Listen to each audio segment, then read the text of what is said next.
चलिए बिल्कुल बात कर लेते हैं मेरे जितने भी इंडियन फोर्स लवर हैं इस देश के अंदर एफकैट 226 की नोटिफिकेशन और कंप्लीट एग्जाम डेट की संपूर्ण डिटेल लेके मैं आपके सामने हाजिर हूं। तो बहुत बहुत स्वागत है मेरे इंडियन फोर्स जितने भी लवर हैं और ग्रेजुएशन लेवल पे वाकई में इंडियन फोर्स जाने की इच्छा है तो AFCAT air force common admission test एक बेहतरीन एंट्री में से एक है। तो आइए जान लेते हैं आखिर फॉर्म कब आ रहा है, एग्जाम कब हो रहा है, शेड्यूल क्लियर कर लेते हैं जिससे आप फोकस्ड प्लान और डेडिकेट प्रिपरेशन में लग सकें और मेजर कल सी क्लासेस साथ लग करके बिल्कुल एक जो टारगेट एजेंडा है एफकैट में 100% सफलता का रिटर्न से लेकर एसएसबी तक उस लक्ष्य को आप पूरा कर सके। तो आइए शुरू करते हैं बिना देरी के। सबसे पहले एफकैट 226 नोटिफिकेशन की कंप्लीट जर्नी को हम समझें तो एप्लीकेशन आपको बता दूं कि शॉर्ट एंड डिटेल नोटिफिकेशन में अर्ली या जून फर्स्ट वीक तक आ जाएगी एंड एप्लीकेशन स्टार्ट भी हो जाएगा जून में आपका और एप्लीकेशन डेडलाइन जो होगी जून लास्ट या जुलाई फर्स्ट वीक तक आपकी रहनी होती है।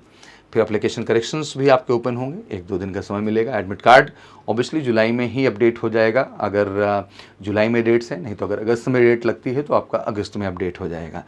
एंड रिजल्ट 3 से 4 वीक मतलब वही 1 मंथ के अंदर या थोड़ा सा आसपास ही रिजल्ट्स आपके अपडेट हो जाते हैं और फिर क्रमशः सितंबर, अक्टूबर, नवंबर टेंटेटिव आपके एसएसबी डेट्स हो जाती है। तो ये एग्जैक्ट एक शॉर्ट सपोर्ट सिस्टम है कि आखिर एफकैट 226 की जर्नी क्या होने वाली है। अब आपकी जर्नी क्या होने वाली इस बार, सक्सेस वाली या फिर केवल फॉर्म भरने वाली है। एफकैट एज लिमिट में डिफरेंट जो है ब्रांचेस के क्राइटेरिया अलग हैं। फ्लाइंग के लिए 20 से 24 साल है and but flying with valid CPL 26 तक भी है। Ground duty tech and non tech दोनों के लिए 26 साल तक है। मोटा मोटा डेट ऑफ बर्थ तो ये हो गया, बट समझें तो 2 जुलाई 2003 से 1 जुलाई 2007 के बीच आपका जन्म हुआ है। इन बिटवीन आप फ्लाइंग के लिए एलिजिबल हैं। लेकिन अगर बात करें ground duty tech and non tech category की तो वहाँ पे 2 जुलाई 2001 से 1 जुलाई 2007 तक एग्जैक्टली है। देख लीजिए इसके बीच आपका एज है तो आप इस फॉर्म को इस बार फिल करने के लिए एलिजिबल हैं, इसलिए आपको अभी से स्ट्रांगली प्रिपरेशन में लग जाना चाहिए। फ्लाइंग ऑब्वियसली 10+2 साइंस स्ट्रीम मांगेगा, ग्रेजुएशन किसी भी स्ट्रीम में चलेगा।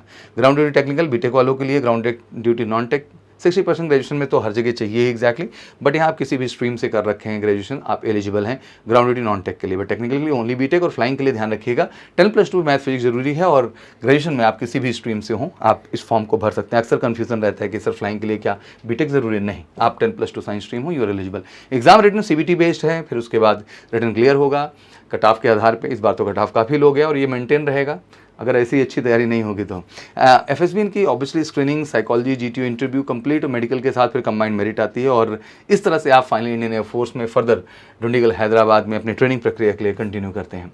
एफकैट एग्जाम पैटर्न में बात करें तो इंग्लिश के around 30 question, general awareness 25, reasoning ability aptitude 25, numerical ability 100 question हैं, 300 मार्क्स है, 3 नंबर का एक क्वेश्चन है। ऑब्वियसली पेपर में टाइम मैनेजमेंट बहुत अहम है और नेगेटिव बिल्कुल नहीं करना है। तो इस बार वाकई में चाहते हैं आप एफकैट 226 में श्योर शॉर्ट सफलता, तो बिना देरी की आप जुड़िए एमकेसी के सुकोई स्पेशल एफकैट 226 बैच के साथ ऑफलाइन ऑनलाइन दोनों ही मोड में कॉल करके 9696330033 पर। तो बिल्कुल इंतजार क्या होना है, फॉर्म की डेट्स क्लियर है, एग्जाम डेट्स क्लियर है, अब बस बेहतर तैयारी जरूरी है और बेहतर तैयारी मिलेगी आपको मेजर कल सी क्लास के साथ one of the best teachers के साथ। Thank you so much, wish you good luck, जय हिंद, जय भारत।